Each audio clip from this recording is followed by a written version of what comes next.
আমি মূলত টেস্ট পরীক্ষার পরেই রেটিনার সাথে প্রি মেডিকেল কোর্সে যুক্ত ছিলাম।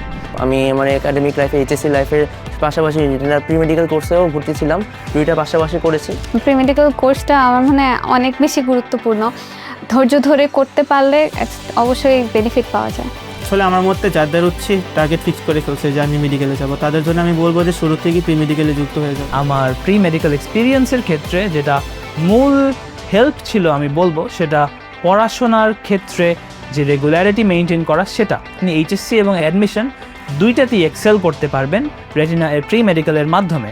মেডিকেল ভর্তি পরীক্ষায় ট্যালেন্টের চেয়েও সবচেয়ে বেশি গুরুত্বপূর্ণ হলো এক্সপিরিয়েন্স, সবচেয়ে বেশি গুরুত্বপূর্ণ হলো আপনি কতটুকু মাথা ঠান্ডা রাখতে পারেন।